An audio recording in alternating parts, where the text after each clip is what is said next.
Surya's movie நேர்கள் அனைவருக்கும் இனிய வணக்கம். நான் உங்க தீபா பாஸ்கர். சோ அடுத்து நம்ம என்ன படத்தை பத்தி பார்க்க போறோம்னா ரெட்ரோ. எஸ், சூர்யாவோட மிகப்பெரிய அளவுல படம் வந்து வேற லெவல்ல இருக்கும் அப்படின்னு பயங்கரமா எதிர்பார்த்துட்டு இருக்கிறாங்க எல்லாருமே. அந்த ஒரு படத்தை பத்தி தான் இன்னைக்கு நம்ம அலசி ஆராய்ச்சி தெளிவா பேச போறோம். சோ அந்த வகையில படத்தோட ஓப்பனிங் பாத்தீங்கன்னா ஓப்பனிங்ல சாங் எடுத்து வச்சுட்டாங்க. அந்த லவ் ரொமான்ஸ் அப்படிலாம் கிடையாது, எடுத்தவனே கல்யாணம் தான். அந்த மேரேஜ் இது சாங் செம்ம சூப்பரா இருக்கு. எந்த அளவுக்கு வைரல் ஆச்சோ அதே அளவுக்கு தியேட்டர்லயும் சூப்பரா இருந்தது.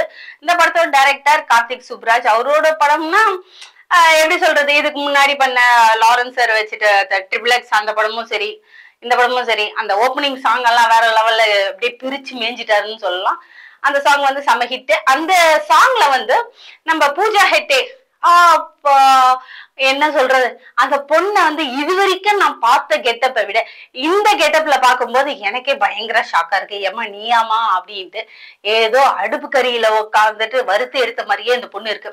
என் கணக்கு வந்து பக்கத்து வீட்டுல இருக்கிற ஒரு அக்கா எப்படி இருப்பாங்க நம்ம வீட்டுக்கு நார்மலா, அந்த மாதிரியே ஒரு கெட்டப்ல தான் இருக்குது. பூஜா ஹெட்ட மாதிரியே இல்ல. ஆக்சுவலா பீஸ்ட் படத்துல வந்து அந்த பொண்ணு வேற லெவல்ல காமிச்சிருக்காங்க. இன்னும் ஹைடெக் மாடலு, இன்னும் கியூன் மாதிரி அந்த ஹேர், ஸ்லிப்பர்ஸ், ட்ரெஸ், காஸ்டியூம், ஐயோ அந்த டான்ஸ் மறக்கவே முடியாது. இப்ப வரைக்கும் எல்லாருமே இப்படி இப்படின்னு கைய வச்சு எல்லாம் ஆடிக்கிட்டு இருந்தீங்க. ஆனா அப்படியே தூக்கி உள்டா தலைகீழ வந்து கவுத்துட்டாரு நம்ம கார்த்திக் சுப்ராஜ். இந்த படத்துல வந்து அப்படியே குடும்ப குத்து விளக்கு மாதிரி நல்லா அந்த பொண்ணு நார்மலாவே மூஞ்ச கழுவிட்டு வந்தா நல்லா கலரா தான் இருக்கும் போல இருக்கு. இவங்க வேற கொஞ்சம் அடுப்பு கறிய போசி அப்படி இப்படின்னு வச்சுட்டாங்க. நான் தேடிக்கிட்டே இருந்தேன், இக்கடா அந்த பொண்ணு காணும், இக்கடா அந்த பொண்ணு காணும்ட்டு. ஓவராலா ஆக்டிங் வந்து நல்லா இருக்குதுங்க.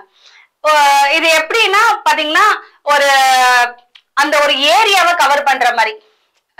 இதுக்கு முன்னாடி ட்ரிபிள் எக்ஸ் வந்தது பாத்தீங்களா, அந்த கதை மாதிரியே இந்த கதையும் இருக்கு. கொஞ்சம் கொஞ்சம் ரெண்டுத்துக்கும் வந்து மேட்ச் ஆகுற மாதிரியே இருக்கு. அவரோட ஏரியாவை தக்க வச்சுக்கிற மாதிரியே இதுல போராடுறாரு. மிச்சப்படி சூர்யாவுக்கு வந்து கண்டிப்பா இந்த ஒரு படம் வந்து மிகப்பெரிய ஹிட் கொடுக்கும். ஏன்னா இந்த படத்துக்காக நிறைய எஃபர்ட் போட்டிருக்கிறது ரொம்ப தெளிவாவே தெரியுது. ஆஸ் அ ஒய்ஃபாவும் சரி, அதுல வந்து 2-3 காமெடி எல்லாம் இருக்குதுங்க, நீங்க பாக்கணுமே. அவங்க அப்பா கிட்ட பேசாம இருக்கிறது, அந்த கண்டென்ட் எல்லாம் வந்து செம சூப்பரா இருக்குது. ஃபைட் எல்லாம் ஆஸ் யூஷுவல். இந்த அவரோட படத்துக்கு எப்பவுமே ஒரு ஃபுல் எஃபர்ட் போடுவாரு. ஆஸ் அ டெடிகேட்டட் ஆர்டிஸ்ட்னே சொல்லுவாங்க சூர்யாவை. ஸோ அந்த மாதிரி இந்த படத்துல வந்து அவரோட ஃபுல் எஃபர்ட்டை போட்டிருக்காரு. என்னோட குறைகள் வந்து அந்த ஹீரோயின் மட்டும் தாங்க. எனக்கு அது வருத்தமா தான் இருந்தது. ஏன்னா அப்படி ஒரு அழகா இருந்த பொண்ணை இப்படி ஆக்கிட்டீங்களே அப்படின்ற மாதிரி. மிச்சப்படி சந்தோஷ் நாராயணன் சார் அவரோட மியூசிக்கை பத்தி கண்டிப்பா சொல்லணும்.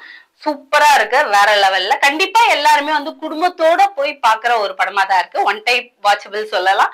சோ இந்த படத்தை வந்து நல்லா பார்த்து என்ஜாய் பண்ணுங்க தியேட்டர்ல. குறிப்பா அந்த ஃபர்ஸ்ட் ஹாஃப்ல வர சாங்ஸ் எல்லாம் நல்லா இருக்கு. செகண்ட் ஹாஃப் வந்து கொஞ்சம் ஸ்லோவா போயிட்டு இருக்கு. பட் அந்த ஃபைட்ஸ் எல்லாமே வந்து சூப்பரா இருக்கு. ஓவரால் கண்டிப்பா ஃபேமிலியோட பாக்குற படம், பார்த்து என்ஜாய் பண்ணுங்க.